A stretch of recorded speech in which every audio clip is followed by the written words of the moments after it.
നമസ്തേ. ഇന്ന് നാട്യശാസ്ത്രത്തിലെ ഭാഷയെ വിശദീകരിക്കുന്ന 5 അധ്യായങ്ങളുണ്ട്. അതിലൊന്നായ ലക്ഷണാലങ്കാരാദി വിവേകം എന്ന അധ്യായത്തിലെ ചില ഭാഗങ്ങളാണ് ഇന്ന് വിശദീകരിക്കുന്നത്. കഴിഞ്ഞ 1-2 ഭാഗമായി നാം ഈ ഒരു അധ്യായം തന്നെ വിശദീകരിച്ച് വരികയാണ്. ഒരു 4-5 ഭാഗങ്ങളിലേക്ക് ഉണ്ടാവും. ഈ ഒരു അധ്യായത്തെ മുഴുവനായി ഒന്ന് നോക്കി കാണണമെങ്കിൽ 3-4 ഭാഗങ്ങൾ വേണ്ടി വരും. ഇതിൻ്റെ ബാക്കി ഭാഗങ്ങളിലെ ലിങ്ക് ഓരോ ഭാഗങ്ങളിലും കൊടുത്തിരിക്കാം. അപ്പോൾ നിങ്ങൾക്കതെല്ലാം കണ്ടുവരാം. ഇന്ന് നമ്മൾ വിശദീകരിക്കുന്നത് കാവ്യലക്ഷണങ്ങളാണ്. നാട്യശാസ്ത്രത്തിൽ 36 കാവ്യലക്ഷണങ്ങളാണ് വിശദീകരിച്ചിരിക്കുന്നത്. ഞാനിത് എടുത്തു പറയാൻ കാര്യം, നാട്യശാസ്ത്രത്തിൽ 36 കാവ്യലക്ഷണങ്ങളാണ് എന്ന് പറയുന്നത് കൊണ്ട് ഉദ്ദേശിച്ചത് മറ്റു പല ഗ്രന്ഥങ്ങളിലും ഇതിലും അധികം ലക്ഷണങ്ങൾ വിശദീകരിച്ചിട്ടുണ്ട്. ഇതിലെ പലതും മറ്റു പലതിലും കാണാനുമില്ല, വിശദീകരിച്ചിട്ടുമില്ല. ഇനി ഉപയോഗത്തിലില്ലയോ എന്താണെന്ന് അറിയില്ല. നാം ഇതുവരേക്കും അലങ്കാരങ്ങൾ, കാവ്യത്തിന് വേണ്ടുന്ന അലങ്കാരങ്ങൾ, അത് ശബ്ദാലങ്കാര രൂപത്തിലായിക്കോട്ടെ അർത്ഥാലങ്കാരം ആയിക്കോട്ടെ, അതൊക്കെ വിശദീകരിച്ചു. ഉപമ, രൂപകം, ദീപകം, യമകം, ഇതെല്ലാം കഴിഞ്ഞ ഭാഗങ്ങളിൽ വിശദീകരിച്ചു. കാവ്യങ്ങൾക്ക് വേണ്ടുന്ന ഗുണങ്ങൾ, കാവ്യഗുണങ്ങളുണ്ട്. കാവ്യങ്ങൾക്ക് വേണ്ടാത്ത ചില ദോഷങ്ങളുണ്ട്, കാവ്യദോഷങ്ങൾ. ഇതെല്ലാം ഈ അധ്യായത്തിൽ ഉൾക്കൊള്ളുന്നവയാണ്. ഇന്ന് നമുക്ക് ഈ കാവ്യലക്ഷണങ്ങളെ ഒന്ന് നോക്കിക്കാണാം. 36 എണ്ണമുണ്ട്. എത്രത്തോളം ഇന്ന് വിശദീകരിക്കാൻ സാധിക്കും എന്ന് എനിക്കറിയില്ല. ഏകദേശം മുഴുവനായി നോക്കിക്കാണാൻ സാധിക്കും എന്ന് വിചാരിക്കും. ഒന്നാമത്തേത് ഭൂഷണം. ഭൂഷണം എന്താണ്? നാം കമ്മലും മാലയും ഒക്കെ ധരിക്കില്ലേ? എന്തിനു വേണ്ടിയാണ്? ശരീരത്തെ അലങ്കരിക്കുവാൻ, അല്ലേ? ശരീരത്തിന് ഭംഗി കൂട്ടുവാനായി. അതുപോലെ തന്നെ അലങ്കാരങ്ങളെ കൊണ്ടും മാധുര്യ സൗകുമാര്യാദികളായ ഗുണങ്ങളെ കൊണ്ടും കാവ്യത്തെ അലങ്കരിക്കുന്ന ലക്ഷണമാണ് ഭൂഷണം. ശരി, അത് ആ വാക്കിൽ തന്നെ വാസ്തവത്തിൽ അർത്ഥമുണ്ട്, അല്ലേ? ഭൂഷണം എന്ന വാക്കിൽ തന്നെ അർത്ഥമുണ്ട്. അക്ഷര സംഘാതം. അക്ഷരസംഘാതം എന്ന് വെച്ചാൽ കുറച്ച് അക്ഷരങ്ങളെ കൊണ്ട് ശ്ലേഷം വഴിക്ക് പല അർത്ഥവും വരുത്തുന്നതാണ് അക്ഷരസംഘാതം. അതായത് ഒരു വാക്കിന് പല അർത്ഥമുണ്ടാവും ചിലപ്പോൾ, അല്ലേ? ഇപ്പോൾ ഒരു ഉദാഹരണം പറയാം. പുരാണം. പുരാണം എന്നൊരിടത്ത് പ്രയോഗിക്കുമ്പോൾ അതിനെ 2 രീതിയിൽ കാണാം. പുരാണം ഗ്രന്ഥമായി കാണാം, പുരാണം പഴയത് എന്ന അർത്ഥത്തിലും കാണാം. ഇങ്ങനെ ഉപയോഗിക്കുന്നതിനാണ് അക്ഷരസംഘാതം എന്ന ലക്ഷണമായി പറയുന്നത്. 3, ശോഭ. പ്രസിദ്ധങ്ങളായ കാര്യങ്ങളോടൊപ്പം അപ്രസിദ്ധമായ കാര്യങ്ങളും കൂടെ എടുത്തു പറയുകയാണ്. ഇതുകൊണ്ട് എന്താ ഉദ്ദേശിക്കുന്നതെന്ന് വെച്ചാൽ, ഈ അപ്രസിദ്ധമായ കാര്യങ്ങൾക്ക് മുൻപ് ഉണ്ടായിട്ടില്ലാത്ത മേന്മ ഈ പ്രസിദ്ധങ്ങളായ കാര്യങ്ങളുടെ കൂടെ പറയുമ്പോൾ സിദ്ധിക്കുകയാണ്. അപ്പോൾ പ്രസിദ്ധമായ കാര്യങ്ങളുടെ കൂടെ അപ്രസിദ്ധമായ കാര്യങ്ങളിലൂടെ പറഞ്ഞ് അപ്രസിദ്ധമായ കാര്യങ്ങൾക്ക് ഈ പ്രസിദ്ധമായ കാര്യങ്ങളുടെ മേന്മ സിദ്ധിപ്പിച്ചെടുക്കുന്നതാണ് ശോഭ. ഇതൊരു അങ്ങനെയുള്ളൊരു വാഗ്വൈഭവമാണിത്. ഓക്കെ, ശരി. ഇത് ഈ വക്താവാണ് ഈ വൈഭവം കാണിച്ച് ശോഭയുണ്ടാക്കുന്നത്. ശരി, അടുത്തത് അഭിമാനം. അഭിമാനം എന്ന് വെച്ചാൽ പലരും ശരി എന്ന് ധരിച്ചു വെച്ചിട്ടുള്ള കാര്യം ശരിയല്ല എന്ന് യുക്തിയുക്തങ്ങളായ കാര്യങ്ങളെ കൊണ്ട്, വാക്കുകളെ കൊണ്ട് സമർത്ഥിക്കുന്നതാണ് അഭിമാനം എന്ന ലക്ഷണം, കാവ്യലക്ഷണം. അടുത്തത് ഗുണകീർത്തനം. ഗുണകീർത്തനം എന്താണ്? ഗുണങ്ങളെ കീർത്തനം ചെയ്യുക, ഗുണങ്ങളെ പറയുന്നു. പല കാരണങ്ങളുടെയും അടിസ്ഥാനത്തിൽ ഒരാളുടെ അല്ലെങ്കിൽ ഒരു കാര്യത്തിൻ്റെ, അതൊരു വ്യക്തിയുടെ തന്നെ ആവണം എന്നില്ല, ഒരു കാര്യത്തിൻ്റെ ഗുണങ്ങളെ മാത്രം എടുത്തു പറയുന്നു, ദോഷങ്ങളൊന്നും പറയാതെയും ഇരിക്കുന്നു. ഇതാണ് ഗുണകീർത്തനം എന്ന കാവ്യലക്ഷണം. അടുത്തത് പ്രോത്സാഹനം. ഇത് പ്രസിദ്ധങ്ങളായ കാര്യങ്ങൾ വ്യക്തമായി എടുത്തു പറഞ്ഞും ഉപമാനങ്ങൾ പറഞ്ഞും കാണിച്ചും ഒക്കെ പ്രോത്സാഹനം നൽകുന്ന കാവ്യലക്ഷണമാണ്. അടുത്തത് ഉദാഹരണം. ഏതെങ്കിലും ഒരു ഉദാഹരണമൊക്കെ എടുത്ത് കാണിച്ച് പല കാര്യങ്ങളും സിദ്ധമാക്കി തീർക്കുന്നതാണ് ഉദാഹരണം എന്ന കാവ്യലക്ഷണം. പിന്നെ നിരുക്തം. നിരുക്തം എന്ന് പറഞ്ഞാൽ, ഞാൻ നേരത്തെ പറഞ്ഞു, ചില പദങ്ങളിൽ തന്നെ അർത്ഥമൊളിഞ്ഞിരിപ്പുണ്ട്. ഒന്നും വേണ്ട, നമ്മൾ ആദ്യത്തെ കാവ്യലക്ഷണം ഏതാ പറഞ്ഞത്? ഭൂഷണം. ആക്ച്വലി ആ ഭൂഷണം എന്നത് ഞാൻ വിശദീകരിക്കേണ്ട ആവശ്യമൊന്നുമില്ല. ആ വാക്കിൽ തന്നെ അതിനുള്ള അർത്ഥം അടങ്ങിയിട്ടുണ്ട് അല്ലേ? അങ്ങനെ അപ്പം അതാണ് നിരുക്തം. നിരുക്തം ആക്ച്വലി 2 രീതിയിൽ വരുന്നുണ്ട്, തഥ്യം എന്നും അതഥ്യം എന്നും. തഥ്യം എന്നത് ഈ വാക്കിൽ തന്നെ, ഈ അവയവത്തിൽ തന്നെ, ഇതിൽ തന്നെ, ഈ നാമത്തിൽ തന്നെ അതിൻ്റെ അവയവാർത്ഥം അടങ്ങുന്നു എന്ന് കാണിക്കുന്നതാണ് തഥ്യം. ഇത് അടങ്ങുന്നില്ല എന്ന് കാണിക്കുന്നതാണ്, ഇതിനകത്ത് ഈ അർത്ഥം ശരിയല്ല എന്ന് കാണിക്കുന്നത് അതഥ്യം. മനസ്സിലായി കാണും എന്ന് വിചാരിക്കുന്നു. അതായത് നിങ്ങൾ നമ്മുടെ ഇതിഹാസങ്ങളിലെ എല്ലാം കഥാപാത്രങ്ങളെ എടുത്തു നോക്കിയാൽ തന്നെ അറിയാം, ഓരോ കഥാപാത്രങ്ങളുടെയും പേര് കൊടുത്തിരിക്കുന്നത് അത് യോജിക്കുന്ന വിധത്തിലാണ്. ആ അർത്ഥം ഉൾക്കൊള്ളുന്ന ആ ആളുടെ ക്യാരക്ടറിനെയോ പ്രവൃത്തിയെയോ ചേരുന്ന വിധത്തിലാണ് ആ പേര് നൽകിയിരിക്കുന്നത്. ഞാൻ പലപ്പോഴും ഇത് സൂചിപ്പിച്ചിട്ടുണ്ട്. ഇപ്പം മാരീചൻ, വഞ്ചിക്കുന്നവൻ, ചതിക്കുന്നവൻ എന്ന അർത്ഥമുള്ള മാരീചൻ എന്ന പേരാണ് മാരീചൻ എന്ന അസുരന് കൊടുത്തിരിക്കുന്നത്. അത് സീതയായിക്കൊള്ളട്ടെ,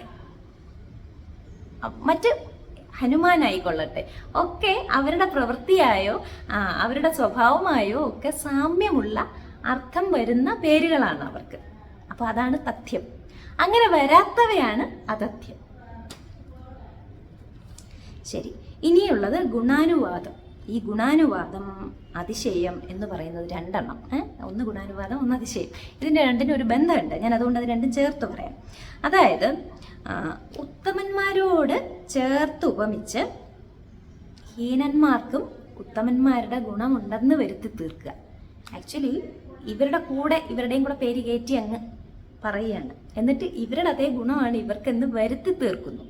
അതാണ് ഗുണാനുവാദം. അതിശയം എന്താ? പറഞ്ഞ് ഈ ഉത്തമന്മാരെ കാട്ടി ഗുണവാന്മാരാണ് ഈ ഹീനന്മാരെന്ന് വരുത്തി തീർക്കുന്നതാണ് അതിശയം എന്ന കാവ്യലക്ഷണം. അടുത്തത് ഹേതു. ഒരു വിഷയത്തെക്കുറിച്ച് പലരും പല അഭിപ്രായം പറയും അല്ലേ? അതുപോലെ ഞാനും ഒരു അഭിപ്രായം പറയുന്നു. അതാണ് ഹേതു. ഇനി മിഥ്യാധ്യവസായം. ഈ വാക്കിൻ്റെ അർത്ഥം വൃഥാ പ്രയത്നം എന്നുള്ളതാണ്. അതായത് മുൻപ് നടക്കാത്ത കാര്യങ്ങളെ എടുത്തു കാണിച്ച് ഇത് ഇപ്പോൾ നടക്കുന്ന കാര്യത്തിന് തത്തുല്യമാണ് എന്ന് വരുത്തി തീർക്കുന്നതാണിത്. അടുത്തത് സിദ്ധി. ഇതും ഇങ്ങനെയാണ്. പ്രധാനമായ പലതും പറയുന്ന കൂട്ടത്തിൽ അപ്രധാനമായിട്ടുള്ള കാര്യങ്ങളും കൂടി ഉൾപ്പെടുത്തി ഈ പ്രധാനമായിട്ടുള്ള കാര്യങ്ങളുടെ അതേ വില ഇതിനും ഉണ്ടാക്കിയെടുക്കുന്നതാണ് സിദ്ധി. അങ്ങനെ ഇനിയുള്ളത് ആക്രന്തം. ആക്രന്തം എന്ന് പറഞ്ഞാൽ ഒരു അഭിപ്രായത്തെ ശക്തമായി പ്രകടിപ്പിക്കുകയാണ്. ആക്രന്തം എന്ന വാക്കിൻ്റെ അർത്ഥം തന്നെ അതാണ് കേട്ടോ. അതിപ്പോൾ നിലവിളി ആയിക്കൊള്ളട്ടെ, എല്ലാത്തിൻ്റെ അങ്ങ് ഉച്ചസ്ഥായിൽ ശക്തമായി പ്രകടിപ്പിക്കുന്നതിനെയാണ്.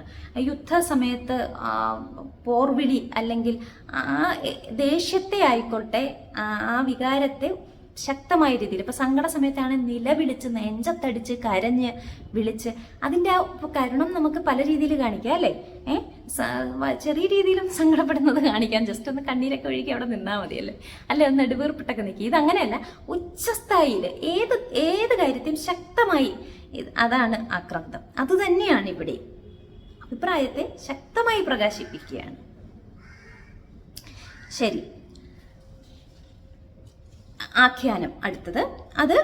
അതും കാര്യങ്ങൾ നിർണയിക്കുന്നത് ചോദ്യം ചോദിച്ചോ ചോദിക്കാതെയോ തന്നെയോ കാര്യങ്ങൾ നിർണയിക്കപ്പെടുന്നതാണ് ആഖ്യാനം. ഇനിയുള്ളത് യാജ്ഞ.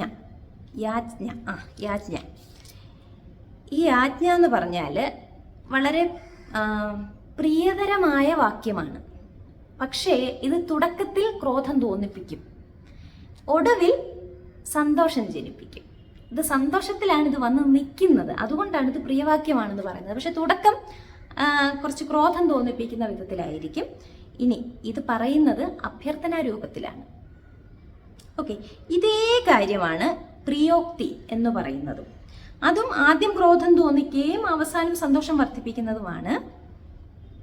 ഇത് മറ്റേത് അഭ്യർത്ഥനാ രൂപത്തിൽ പറയുകയാണെങ്കിൽ ഇത് ആശീർവാദ രൂപത്തിലാണ് ഇത് പറയുന്നത്. അതാണ് പ്രിയോക്തി. ഇനിയുള്ളത് കപടം. വ്യാജം പ്രയോഗിച്ച് മറ്റുള്ളവരെ ചതിക്കുകയോ ദ്രോഹിക്കുകയോ ചെയ്യുന്നത് കപടം എന്ന ലക്ഷണം.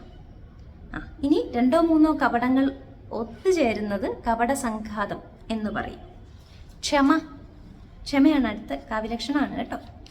ദുർജനങ്ങൾ സഭയിൽ വെച്ച് പ്രകോപനപരമായ രൂക്ഷവാക്യങ്ങൾ ഉപയോഗിച്ച് അധിക്ഷേപിച്ചാലും കോപിക്കാതിരിക്കുന്നത് ക്ഷമ എന്ന ലക്ഷണം.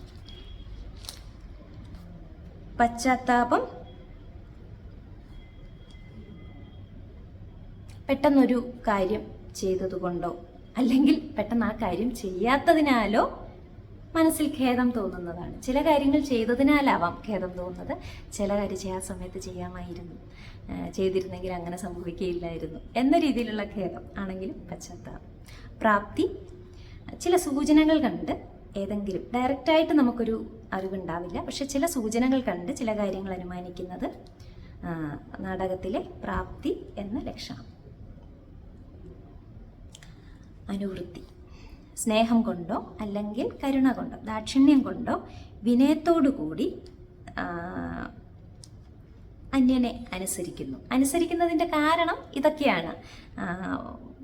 സ്നേഹം, ഒരാളോട് സ്നേഹം കൊണ്ട് നമ്മൾ അനുസരിക്കും, ഇല്ലെങ്കിൽ ആ ഒരു ദാക്ഷിണ്യം കൊണ്ട് അനുസരിക്കും അല്ലേ. ഇതാണ് ഇവിടെ സംഭവിക്കുന്നത്. ഇതാണ് അനുവൃത്തി. ഉപപത്തി എന്ന് പറഞ്ഞാൽ യാദൃശ്ചികമായി വന്നു ചേർന്ന ദോഷങ്ങൾ, മനഃപൂർവ്വമായിട്ട് വന്നതല്ല, യാദൃശ്ചികമായി വന്നു ചേർന്ന ചില ദോഷങ്ങൾക്ക് ശമനമുണ്ടാക്കി തീർക്കുന്നതാണ് ഉപപത്തി. യുക്തി എന്ന് പറയുന്നത് ഒരു വസ്തുവിനെ മറ്റൊരു വസ്തുവായി നാം സമർത്ഥിക്കുകയാണ്. എന്തുകൊണ്ട്? ഈ വസ്തുവിൽ കാണുന്ന ചില ഗുണങ്ങൾ, ചില ധർമ്മങ്ങൾ, ഈ ഒരു വസ്തു അനുഷ്ഠിക്കുന്ന ചില ധർമ്മങ്ങൾ ഈ വസ്തുവിലും കാണുന്നു, അതുകൊണ്ട് ഇത് തന്നെയാണ് ഇത് എന്ന് യുക്തിയുക്തമായി, യുക്തിപൂർണമായിട്ടാണ്, യുക്തികൾ നിരത്തിയിട്ടാണ് എന്ന് പറയുന്നതിനാണ് യുക്തി എന്ന് പറയുന്നത്. അടുത്തത് കാര്യം. കാര്യം എന്ന് പറഞ്ഞാൽ ദോഷം നീക്കി ഗുണമുണ്ടാക്കുകയോ അല്ലെ ഗുണം നീക്കി ദോഷമുണ്ടാക്കുകയോ, ഇത് ഏതെങ്കിലും ഒരു വസ്തുവിൽ ഇങ്ങനെ ചെയ്താൽ അതാണ് കാര്യം എന്ന കാവ്യലക്ഷണം.